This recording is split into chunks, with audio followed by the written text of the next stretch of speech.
د کونړ په شیګل کې د مالټو دغه باغ چې په 15 جریبه ځمکه کې آباد شوی سږنی کال یې حاصل تر 100,000 افغانیو اټکل شوی دی.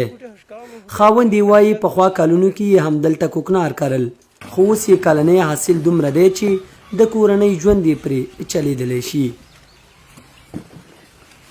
دغه باغ تقریبا موږ په 15 جریبه کې جوړ کړی دی او تقریبا 2.5 بوټي دي پکې.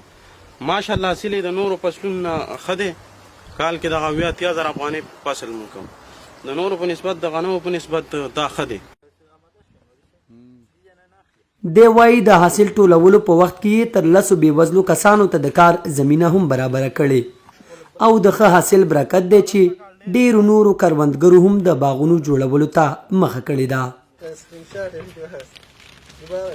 18 کلن لقمان چې د یوې بلې ولسوالۍ ماڼوګي نه د مالټو اشکولو لپاره ورغلی وایي ښه دی چې باغونه ډېر شي او دوی ته پکې کارموندنه هم وشي. دی وایي له همدې لارې د خپلې کورنۍ مالي سرچینې سمبالوي. دلته راغلی یم د باغونو لپاره د پیج درې نه دا چې حکومت موږ ته دلته د خپل سهولتي کار جوړ کړو باغونه جوړ کړه موږ د دې نه ډېر خوشحاله یو. مخکې به موږ نور ځایونو ته لکه پاکستان داسې نور ځایونو ته به تلو کار ته او دا چې اوس دلته باغونه جوړ شوي دي موږ ته ډېر سهولت دی. په اسانۍ سره کولی شو په خپل کلي په خپل علاقه کې مزدوري وکړو. کونړ کې د کرنې اداره وایي سږنی کال دې ولایت کې د مالټو حاصلات 10 سلنه لوړ شوي او د راتلونکو کلونو لپاره هم د لسګونه جریبه نورو باغونو جوړېدو ته اراده لري.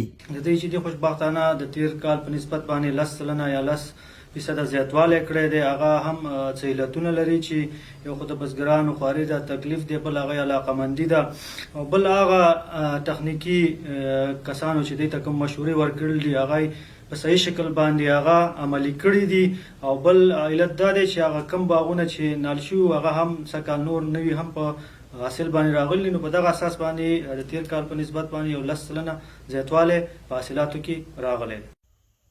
که څه هم د افغانستان په ختیځ کې د کوکنارو کښت ورځ تر بلې په کمېدو دی خو کروندګر وایي که د کوکنارو پر ځای ورسره د نورو بدیلو کښتونو مرسته وشي نو له یو اړخه به اقتصادي ستونزې راکمې شي او له بل اړخه به د حرام فصل له کرلو را وګرځي.